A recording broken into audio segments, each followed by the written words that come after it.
pastor David Rominot, ahora es mi pastor David Rominot, ¿ya?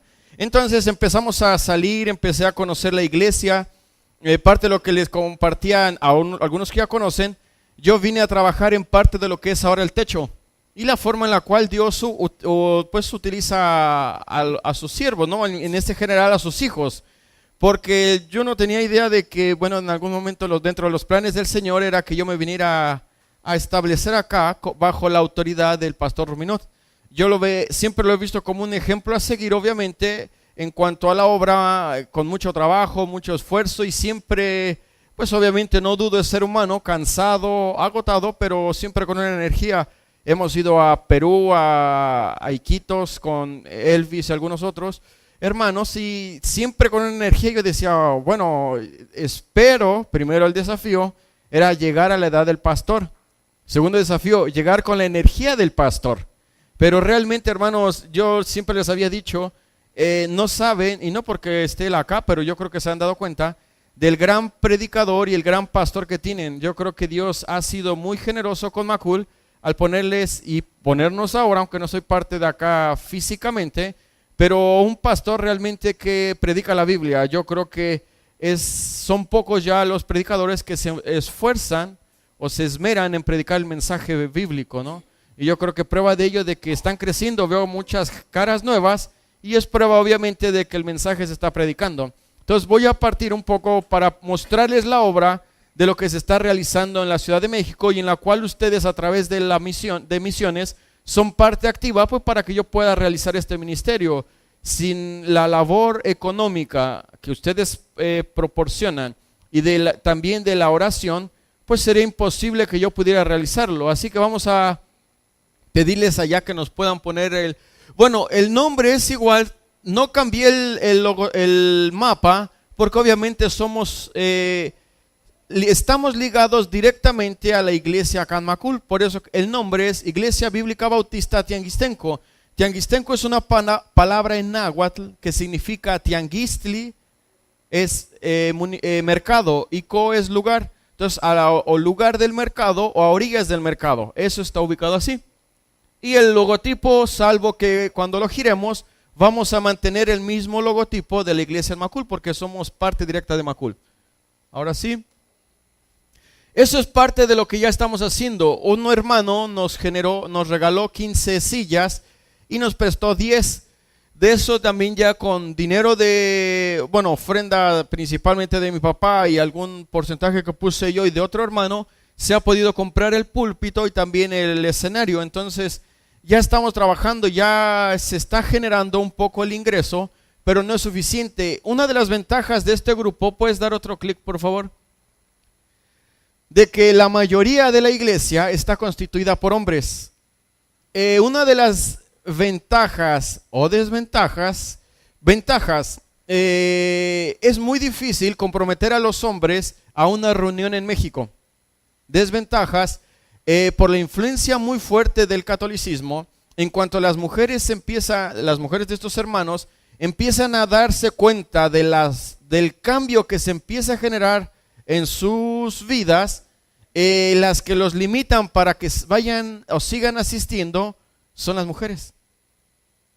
Pero hemos llegado a tener reuniones de varones, de hasta 20 varones escuchando la Biblia y aprendiendo. La mayoría viene con problemas de alcoholismo, algunos con drogadicción, otros pecados, pero la palabra ha sido tan efectiva que ha generado un impacto tan grande que las esposas que han logrado ver el cambio en la vida de ellos, dicen, ¿sabes qué? Yo no voy, pero si eso te va a servir para ser mejor persona, pues sigue yendo.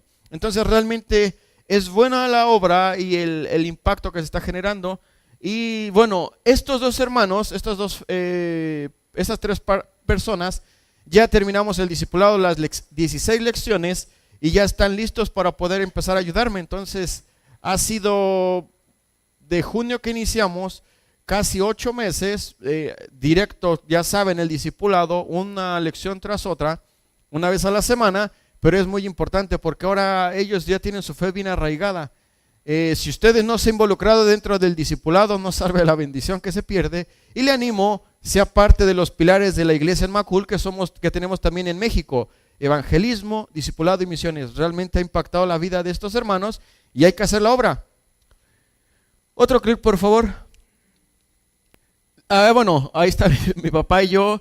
Y esta persona también. Él tiene un testimonio bien interesante. Le gusta leer mucho y tenía pues una confusión y no sabía qué era el cristianismo.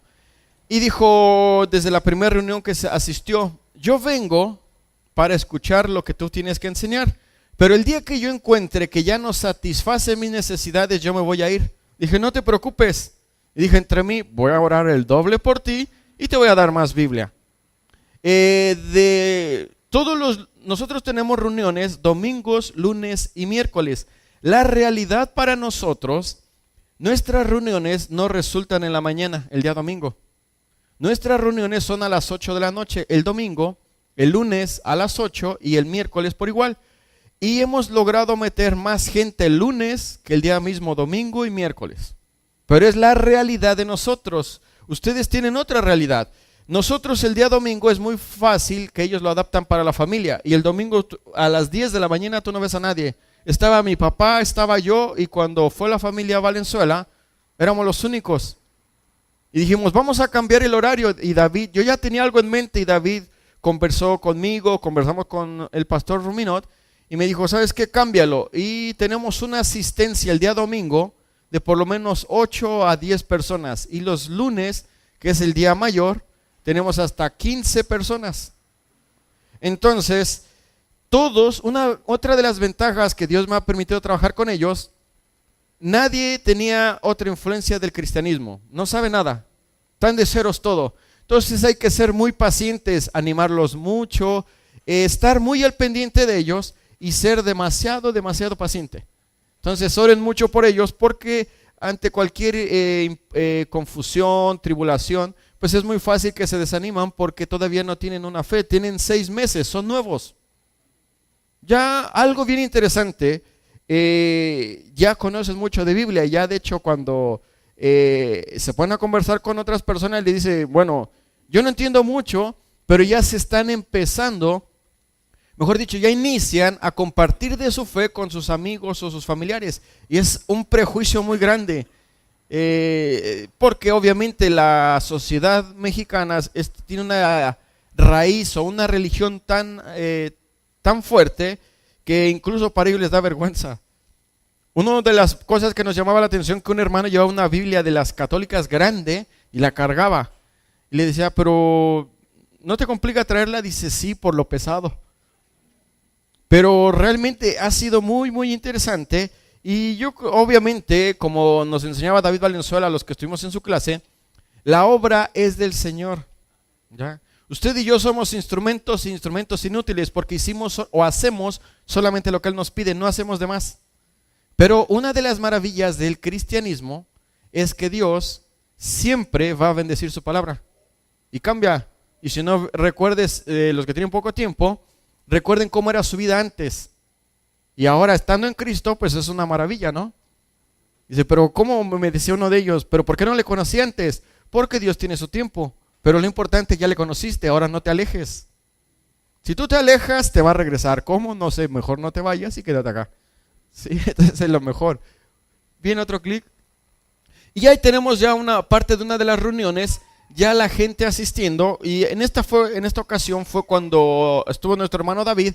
Cambiamos los horarios y a partir de allí no hemos bajado la asistencia. Ha menguado un poco en relación a, pues les decía, las luchas que tienen como nuevos creyentes, pero en realidad están muy motivados. Ya ha aumentado el número y poco a poco yo creo que les estaré informando de los cambios que están surgiendo allá. Miren, ahí está nuestro hermano David Valenzuela predicando. Y como saben, bueno, Dios ha bendecido mucho a nuestro hermano David Valenzuela con el don de enseñanza. Y bueno, les fascinó. Dice: ¿cuándo vuelve a venir él? Entonces hay que orar pues, para que él se venga y se establezca acá como pastor, y yo me voy a otro lugar, porque les fascina. Pero realmente estuvieron muy agradecidos. Y yo creo que David, obviamente, nuestro hermano, llegó en el momento preciso para afirmar realmente dudas que tenían en cuanto a quién era yo, de dónde venía, quién me sustentaba o quién incluso daba la aprobación para que yo estuviera haciendo la obra misionera allí. Entonces fue el momento oportuno porque disipó muchas dudas y les generó confianza, y prueba de ello de que estamos avanzando. ¿Puedes dar otro clic? Mira ahí, bueno, es el grupo o en otra reunión, ya un grupo más grande, y obviamente asistiendo y empezando a estudiar. Y obviamente ese día, David, ¿puedes recordarnos, bueno, recordarles acá a los hermanos, cuál fue los estudios que tú compartiste?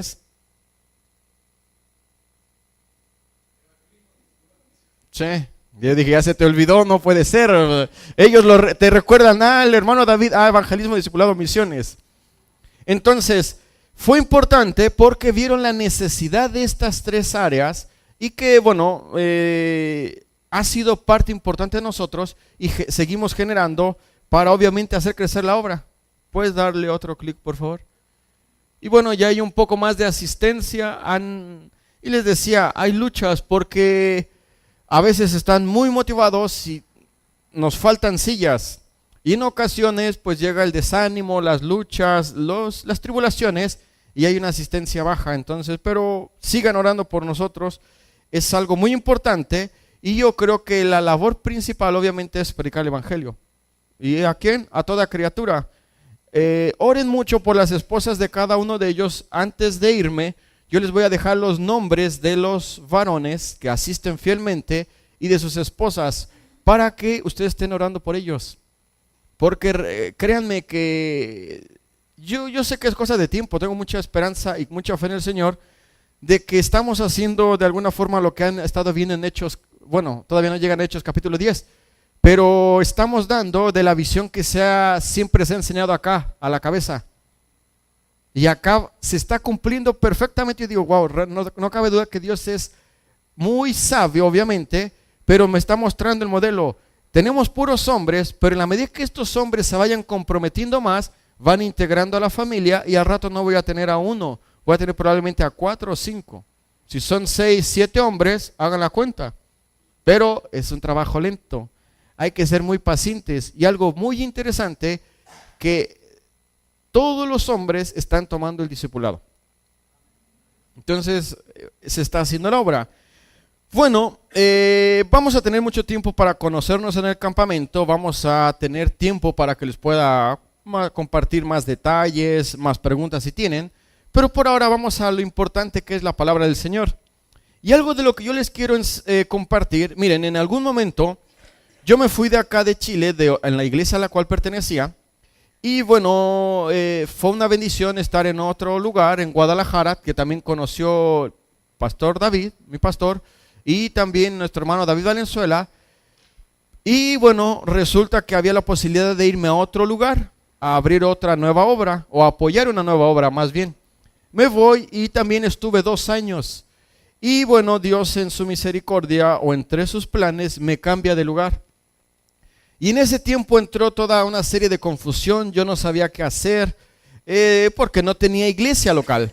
Entonces comparto con el pastor Ruminot acerca de que necesitaba un pastor como tal, porque no podía hacer la obra sin estar bajo la autoridad de alguien como tal. Y me dice, bueno, te vamos a adoptar como nuestro miembro de la iglesia y como nuestro misionero.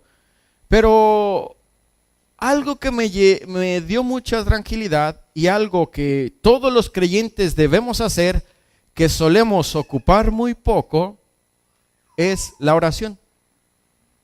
La oración es tan indispensable, la oración es tan importante, que sin sus oraciones y las oraciones mías, tanto para la predicación como los discipulados, la obra sería no fructífera o imposible. Una de las cosas que los creyentes más solemos descuidar es su tiempo de oración. ¿Cuánto tiempo usted ora al día? Hablamos de minutos, segundos u horas. ¿Cuánto tiempo, si lo tuviéramos que juntar, lograría usted a la semana? Minutos, horas, segundos, o hora cada que va a comer. Si come 6 veces al día, pues obviamente es un buen orador. Al menos 6 veces hora. Espero que ore antes de cada alimento. Pero si usted no ora, usted está en una desventaja y vamos a ver nuestro modelo a seguir, que es el Señor Jesucristo, y de la importancia que Él nos deja con respecto a la oración. La alabanza es buena, la alabanza nos da esa convicción y nos da esa tranquilidad porque exaltamos el nombre de Dios. Pero la oración nos da ese tiempo para aprender de Él y gastar, obviamente, abrir nuestro corazón y que Él escuche las necesidades que tenemos. Entonces, es muy importante orar. Si usted no ora, créame que está perdiendo muchísimas cosas. Así que vamos al punto, al título. Y bueno, no me suelo romper mucho la cabeza y puse: Jesús enseña sobre la importancia de la oración. Si este mensaje, no dudo que va a entrar a sus corazones y Dios va a estar trabajando, usted cada día va a ser un dependiente de la oración. Usted va a ver la necesidad que no va a dejar de orar. Hay personas en su familia que aún no conocen a Cristo. ¿Quién va a orar por ellos? No puede usted orar: Señor, ora por todos los que no te conocen.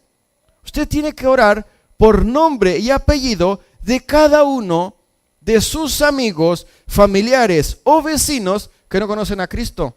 Porque usted va a ser responsable delante del Señor si ellos no se acercan. Ustedes y yo estamos puestos en un lugar para predicar el mensaje, pero ustedes y yo estamos puestos en un lugar para orar por las necesidades. ¿Cuándo fue la última vez que usted se acercó a un amigo o a un vecino diciéndole: ¿qué necesidades tienes para que yo pueda orar por ellas? Veo silencio, sigamos mejor.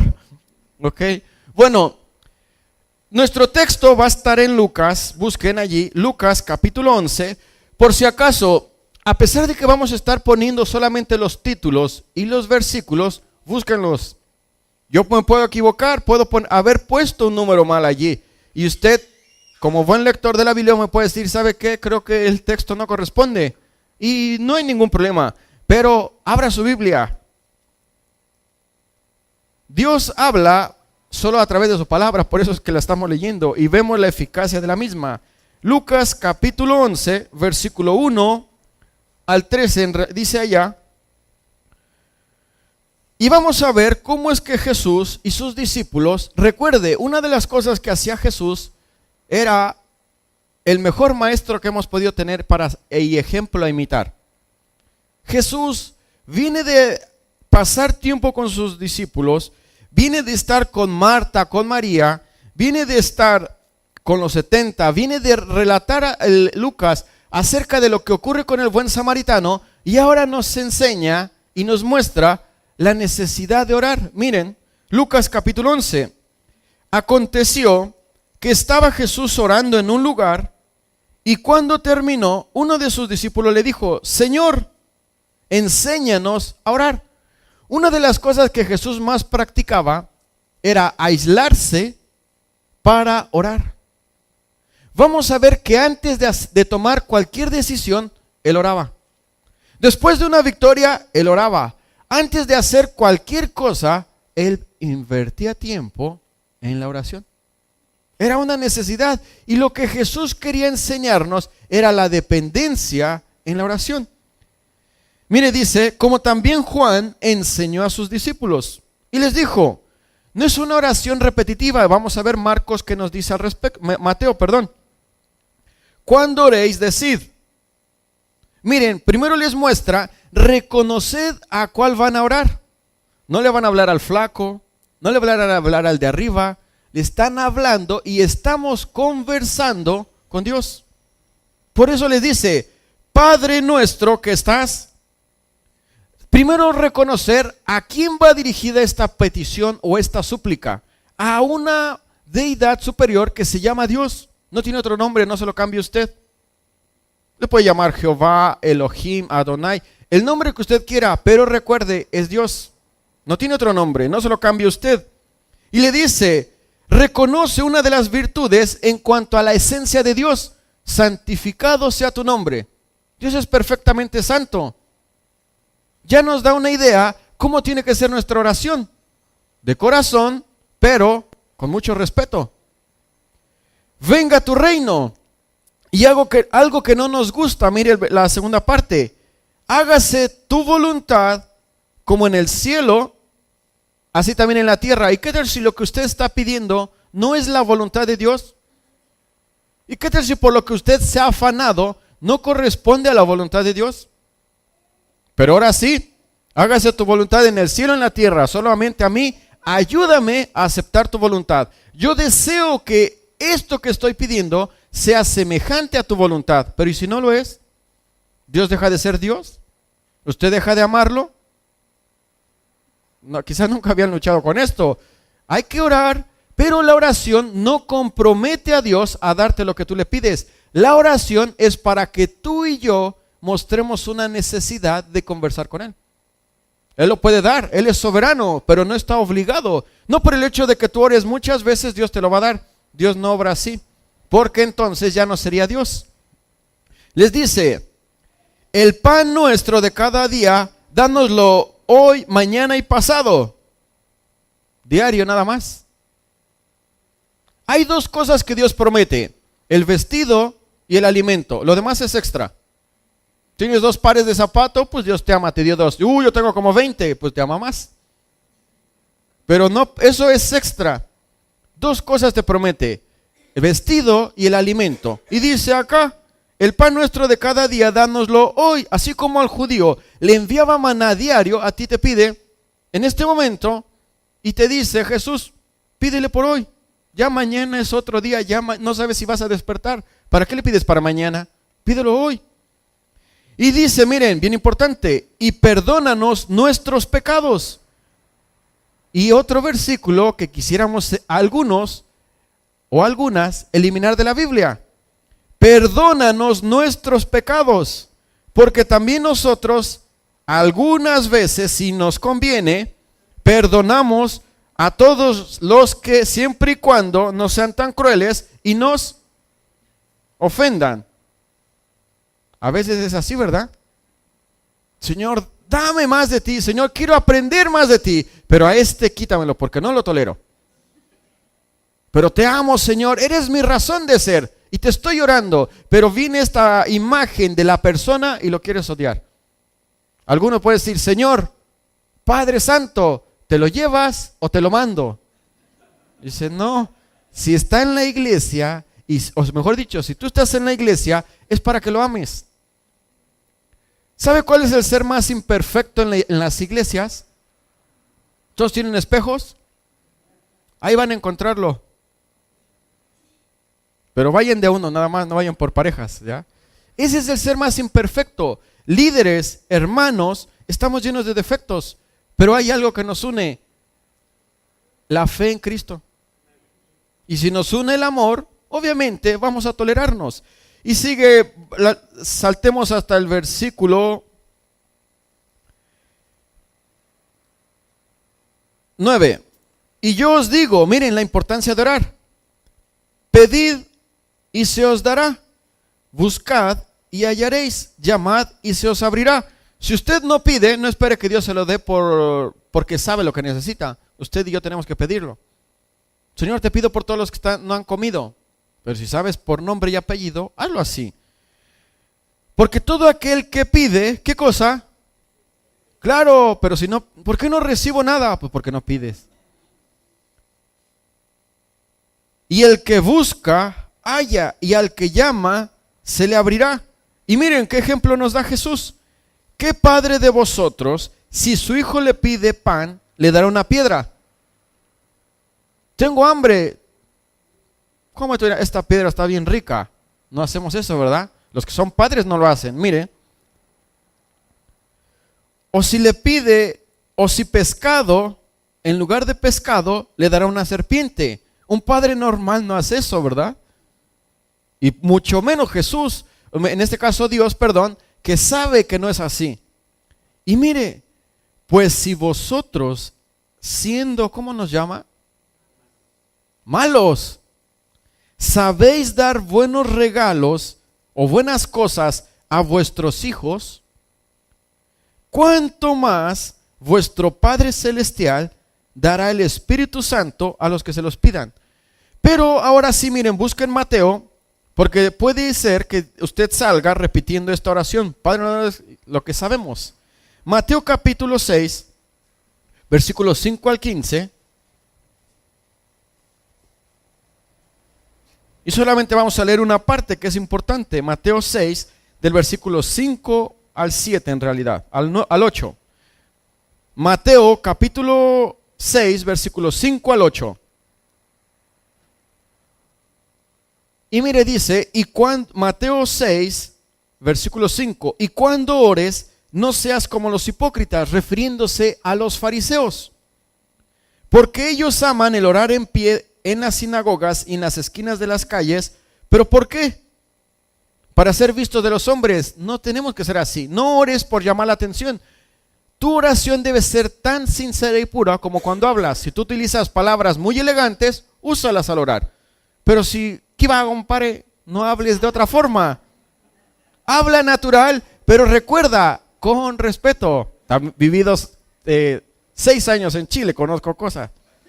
Por si acaso, cuando estuve viviendo acá, no en Cana, estuve visitando ya por 3 años y pues ahí aprendí muchas cosas, pero obviamente palabras correctas no las voy a usar, pero entiendo. Así que si me habla flight, pues le voy a entender algunas cosas, algunas no, pero sí le entenderé. Entonces, mire, dice, bueno, a recordar más el kipa que la predicación, mejor vamos acá. Mateo 6:5. Y cuando ores, no seas como los hipócritas, porque ellos aman el orar en pie en las sinagogas y en las esquinas de las calles, para ser vistos de los hombres. De cierto os digo que ya tienen su recompensa, porque están buscando reconocimiento público y no reconocimiento de Dios. Mas tú, cuando ores, entra en tu cuarto y cerrada la puerta, ora a tu Padre que está en secreto, y tu Padre que ve en lo secreto te recompensará en público. Y mire, ¿por qué no se puede repetir la frase que leímos en Lucas? Y orando, no uséis vanas repeticiones. Tu oración no tiene que ser siempre igual, porque cada día es diferente. Dios no desea que repitas algo sin sentido. Dios quiere que hables con Él como de la forma del esposo que se dirige a la esposa, o con los hijos, algo natural. Que piensan, mire, que por su palabrería serán oídos. Dios no escucha ruegos sin sentido. Dios escucha palabras con el tal. Y dice, no os hagáis pues semejantes a ellos, porque vuestro Padre sabe de qué cosas tenéis necesidad antes que vosotros le pidáis. Pero el punto es, pídelas. Si tú no pides, no esperes cosas. Si tú no estás clamando, no esperes que haga impacto. Hay problemas de salud, hay problemas económicos, hay problemas familiares, hay todo tipo de problemas. Refúgiate en la oración. Cuando la oración sea una instancia a la cual tú dependas, tú estás en el mejor lugar. Si tú no te diriges antes que otra cosa a orar, de acuerdo o dependiendo de cualquiera que sea tu problema, tú estás en una debilidad. Y vamos a ver que Jesús ora en su bautismo. Miren, Lucas 3, 21 y 22, recuerde, estamos viendo que Jesús enseña sobre la importancia de orar. Lucas capítulo 3, versículos 21 y 22. El mejor ejemplo de esta dependencia en orar, en la oración, en muchas áreas, fue nuestro Señor Jesucristo. Lucas 3, versículos 21 y 22. Aconteció que cuando todo el pueblo se bautizaba, también Jesús fue bautizado. ¿Y qué dice? El cielo se abrió y descendió el Espíritu Santo sobre él en forma corporal como paloma. No era una paloma, pero era algo similar. Y vino una voz del cielo que decía, tú eres mi Hijo amado, en ti tengo complacencia.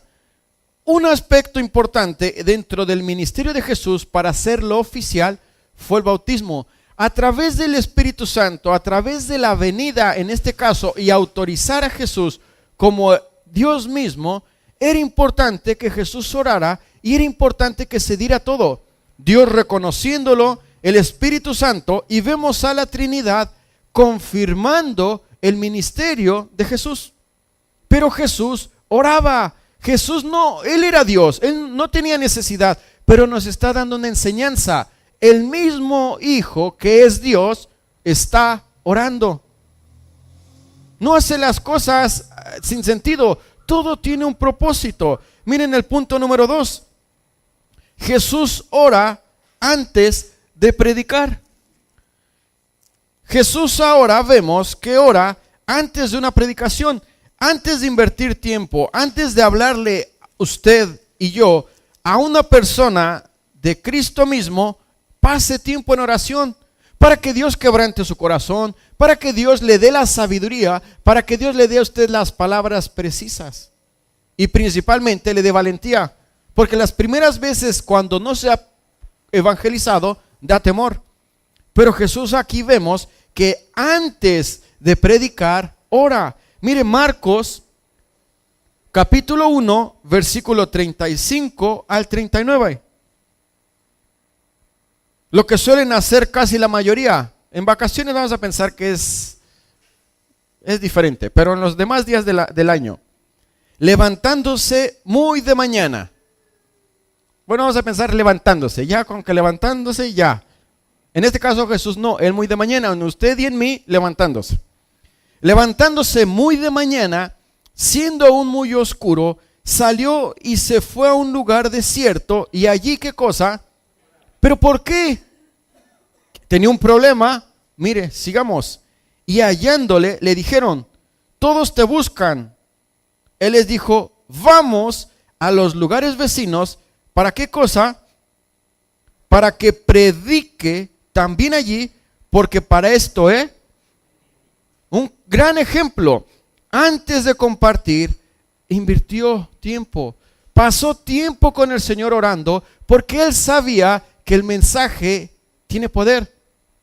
Dice Romanos 1, 16 y 17, no busque, dice, porque no me avergüenzo del Evangelio, porque es poder de Dios para salvación a todo aquel que en Él cree, al judío primeramente y también al griego, porque en el Evangelio la justicia de Dios se revela por fe y para fe, como está escrito, mas el justo por la fe vivirá. Es poder.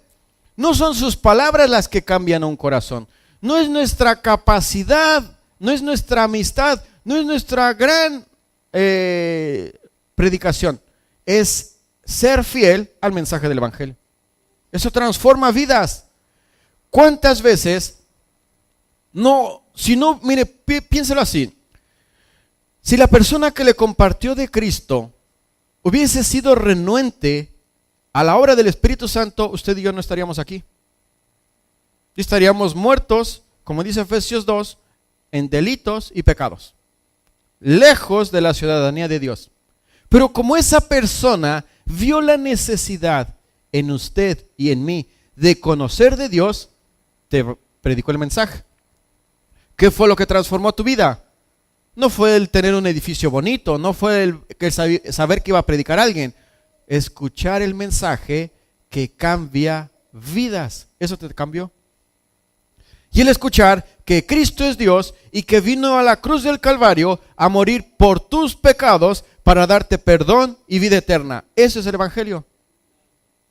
Y que tu pecado te alejaba completamente de Dios, pero Él en su misericordia, a través de la muerte en la cruz, hace un puente y reconcilia al hombre pecador con un Dios santo y puro. Ese es Dios. Y yo no puedo entender cómo siendo tan bueno, cómo siendo tan misericordioso, existen personas que aún le rechazan. Y es la respuesta sencilla, por el pecado que hay en cada corazón. Pero aquellos que hemos entendido este mensaje como lo presenta Jesús, no cesamos de dar gracias y de comprometernos con Él. Y ya no es una obligación, es una convicción aprender de Dios. Nadie te obliga a estar acá, nadie te obliga a hacer la labor. Es Dios mismo que cuando entendemos el cambio, empiezan quizás acomodando sillas. Ya después yo veo a algunos ya enseñando, ya viene y dijo, bueno, es la obra de Dios, todos somos útiles. Nadie es indispensable, el único que es indispensable es Dios. Todos los demás estamos extras. Así que no se preocupe, es que yo hago tal cosa. Ahora, confíate y Dios te va a quitar. pero sin mí nada se puede hacer. Dios tiene un gran sentido del humor y te puede sacar así más rápido de lo que queremos. Mejor, por la misericordia de Dios, estoy haciendo esto. ¿Cuánto? Hasta que Él me diga. Mientras no me quite, yo no me cambio. Pero si me cambia, me va a ofrecer otra cosa. No me va a dejar en la banca. Porque los creyentes inactivos, Dios les da más duro. Mejor involúcrate en algo, en lo que quieras, pero haz algo. Miren, el punto 3, Jesús oraba cuando le seguían. Lucas 5, versículo 12 al 15. Lucas capítulo 5. Jesús sabía de las necesidades de las personas. Había dos principales que Jesús sabía de las personas. Lo físico, pero lo más importante era lo espiritual. Jesús trabajaba en ambas. A veces tú te vas a encontrar que hay gente que tiene necesidad física. Debes ayudar, pero nunca debes de olvidar lo espiritual. Eso es lo principal. Hay gente que tiene suplidas aparentemente sus necesidades materiales, pero lo espiritual están muertos. Hay que darle lo material. No, hay que darle lo espiritual. Miren, Lucas capítulo 5, versículo 12. Sucedió que estando él en una de las ciudades, se presentó un hombre lleno de lepra, el cual, viendo a Jesús, se postró con él rostro en tierra. ¿Y qué hizo este leproso? ¿Qué es ese ruego? ¿Me puedes ayudar? Fue un clamor, fue una súplica. Vea la escena, un hombre con lepra. En esa época, como acá, los leprosos estaban destinados a destierro y a lugares donde nadie se podía acercar. Logra ver la escena, Jesús deja que esta persona se acerque. El olor de una persona, yo nunca he estado en un leprosario, pero me han dicho que el olor es realmente fétido e insoportable. Jesús no le hizo caras. Y a veces ese mismo olor lo vamos a, hablando espiritualmente, lo vamos a distinguir en el pecado de las personas. Están podridos de pecado. Y quizás empiezas a escuchar y dices, no, mejor ni me junto con él porque me va a contaminar. No, él tiene necesidad como la tuvimos en algún momento tú y yo. Jesús no lo desecha, mire. Le rogó diciendo, Señor, y mire, no le exige, le dice, si es posible, si quieres, puedes limpiarme. Pero no llega arrogante. ¿Tú crees Jesús? A ver, si eres Jesús, sáname. No, porque él entendía la condición. Y muchas de las personas con las cuales nos vamos a rodear están así. ¿Puedes hablarme de Dios? Si quieres, puedes invitarme a tu iglesia. ¿Quieres conversar? ¿Quieres enseñarme algo nuevo hoy? Están necesitados.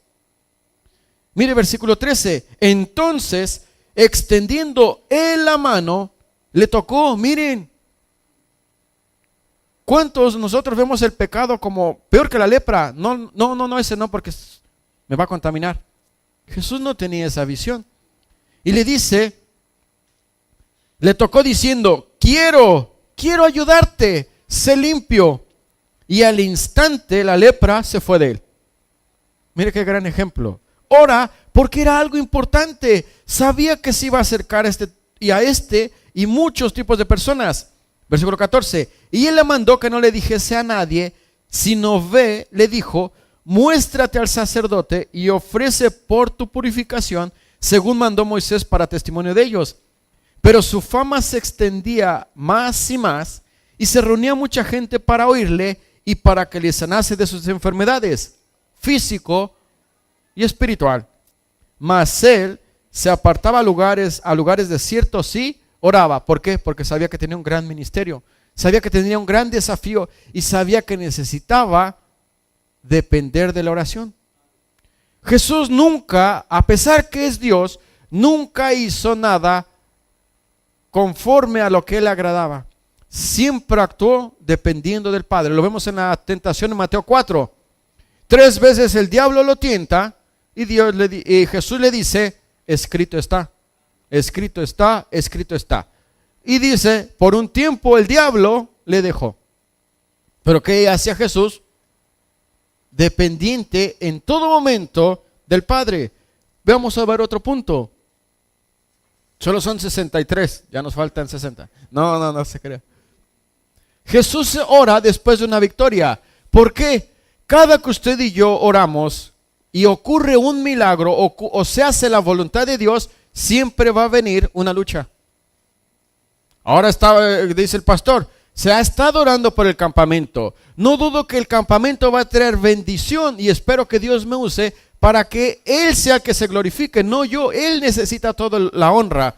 Pero recuerde, aquellas personas que usted va a invitar pueden escuchar esto tan maravilloso, pueden rendir sus vidas a Cristo, pero se lo garantizo, después del campamento vienen problemas. Hay que orar. ¿Está usted orando por el campamento? No voy a ir. Pues ore el doble, tiene más tiempo. Hermanos, Dios, nuestro Señor Jesucristo, oraba después de una victoria, porque sabía que iba a venir la lucha, y la lucha es fuerte, porque nuestra guerra es espiritual. Usted puede hablarle a alguien de Cristo, y a la semana, problemas económicos, familiares, de salud, o todo tipo. Hay que orar, porque cada que se viene una victoria, se viene una lucha grande, y los más vulnerables son los bebés en Cristo. Tenemos que orar por ellos. Miren, Marcos capítulo 6, versículo 45.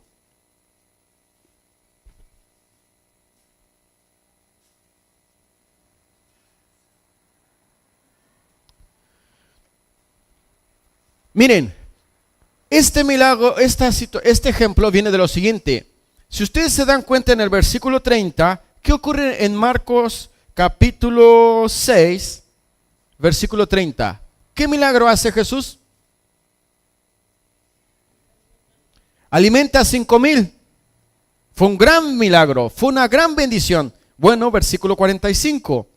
Enseguida o después de esto, hizo a sus discípulos entrar en la barca e ir delante de la Betsaida, en la otra ribera, entre tanto que él despedía a la multitud.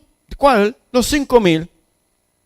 Y después que los hubo despedido, se fue al monte a orar. Y vienen, ¿por qué? Después de una victoria él ora, porque sabía que venía otra situación.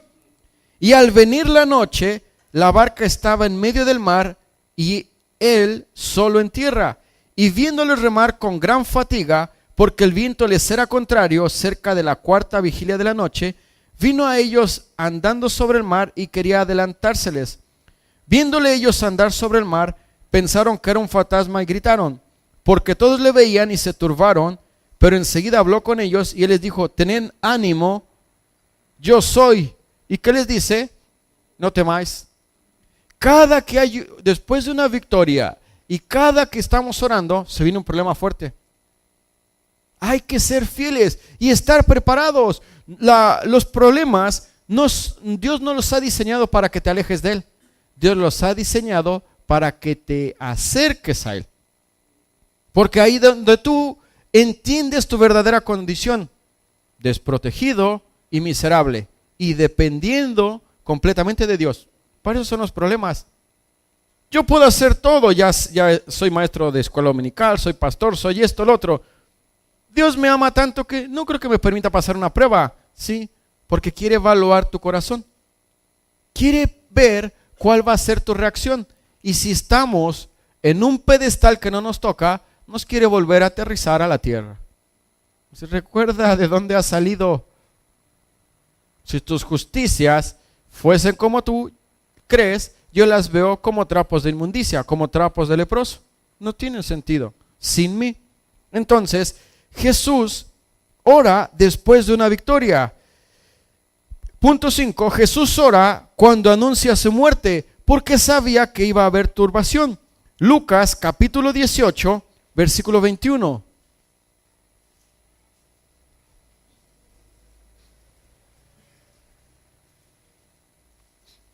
Lucas capítulo 18, versículo 21 al 27.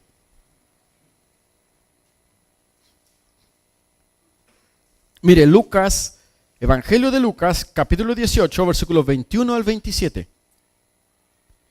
Él dijo, Todo esto lo he guardado desde mi juventud. Jesús, oyendo esto, le dijo a este joven: aún te falta una cosa. Vende todo lo que tienes y dalo a los pobres, y tendrás tesoro en el cielo, y ven, sígueme. Entonces él, oyendo esto, se puso muy triste porque era muy rico.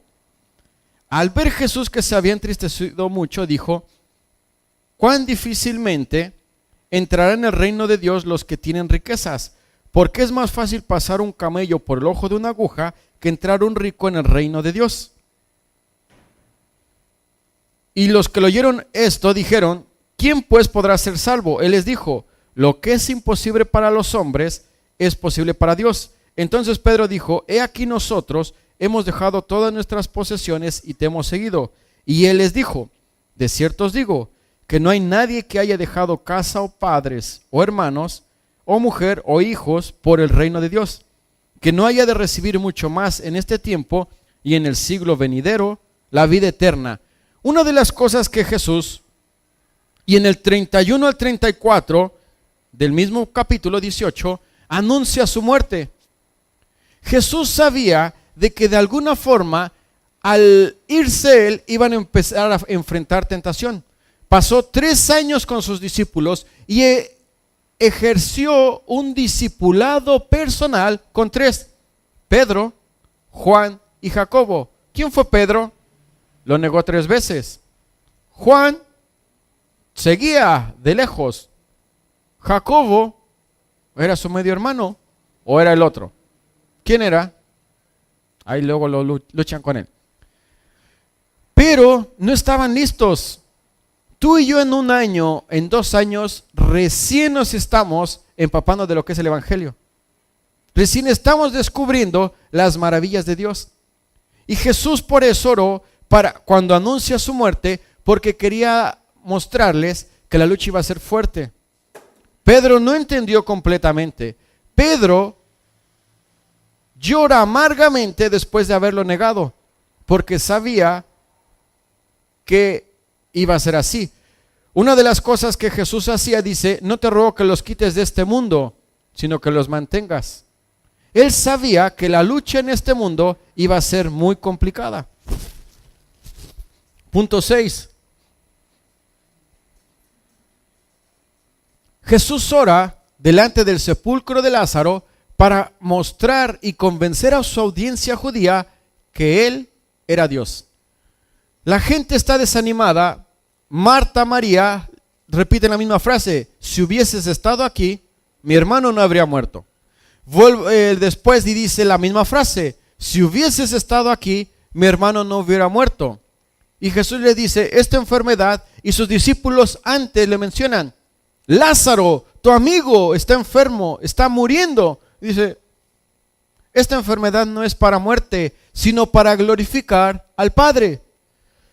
Se acerca al lugar donde se encuentra Lázaro y dice que ya estaba en putrefacción el cuerpo, y la esperanza de todos era cero. Dijeron: ya se murió. Misma Marta dice: ¿y María? Sí, yo sé que lo vas a resucitar, vas a hacer el milagro, pero mientras ya se murió. Dice: te digo que hoy va a venir la resurrección. Ellas no lo entienden. Y miren, Juan capítulo 11, versículo 38, cómo Jesús confirma y Jesús ora delante del sepulcro para dar gloria al Padre. Juan capítulo 11, versículo 38 al 42. Y vemos también un lado humano de Jesús por la amistad que tenía con Lázaro, pero también vemos a un Jesús confundido porque su audiencia no le creía. Miren, versículo 38. Jesús, profundamente conmovido, otra vez vino al sepulcro. Era una cueva y tenía una piedra puesta encima. Dijo Jesús: quitad la piedra. Marta, la hermana del que había muerto, le dijo: Señor, hiede ya, porque es de 4 días. Jesús le dijo: ¿no te he dicho que si crees verás la gloria de Dios? Entonces quitaron la piedra de donde había sido puesto el muerto, y Jesús, Alzando los ojos a lo alto, dijo: Padre, gracias te doy por haberme oído. Yo sabía que siempre me oyes, pero lo dije por causa de la multitud que está alrededor, para que crean que tú me has enviado.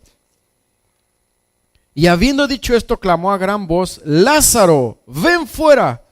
Y el que había muerto salió, atadas las manos y los pies con vendas, y el rostro envuelto en un sudario. Jesús le dijo: desatadle y dejadle ir. Jesús confirma a su audiencia de que Él era realmente Dios, de que Él tenía la autoridad. Y una de las cosas que le entristece, la incredulidad de los judíos, porque no le creían. Marta, como leímos, sabía el discurso. Marta escucha de labios de Jesús, le dice: si crees verás la gloria de Dios. Y le dice: sí, yo la voy a ver, pero en la resurrección, por ahora no. Por eso que Jesús ora delante del sepulcro para mostrar dependencia en Dios. Y como último punto, si ve a alguien durmiendo, dígale que a los dormilones les vamos a pasar doble ofrenda. Siempre se despiertan. No es cierto. Jesús ora por sus discípulos. Miren Juan 17, del 1 al 17.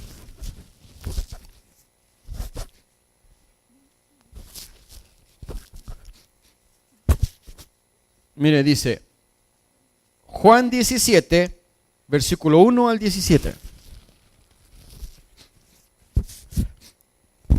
Dice: estas cosas habló Jesús, y levantando los ojos al cielo dijo: mire lo que hace por los discípulos, y es lo mismo que hace por nosotros.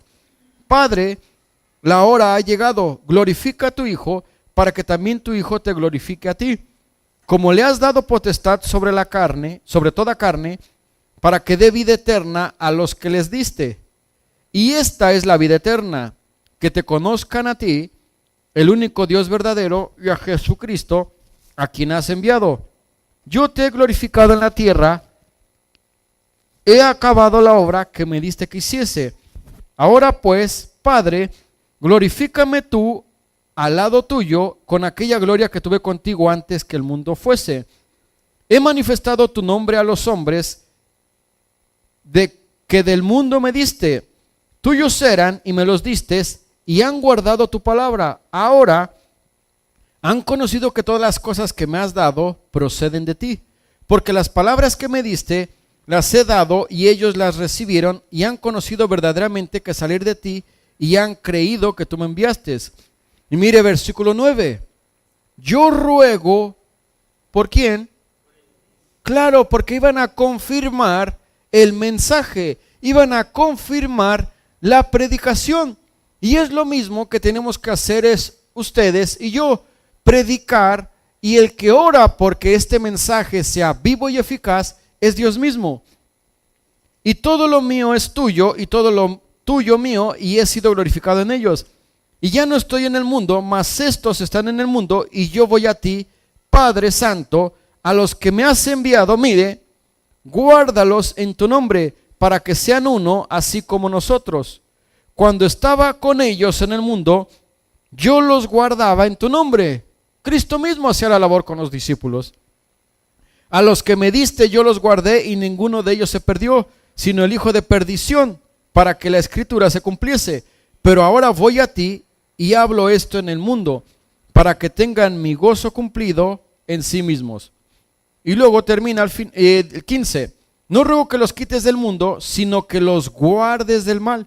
No son del mundo, como tampoco yo soy del mundo. Santifícalos en tu verdad, tu palabra es verdad.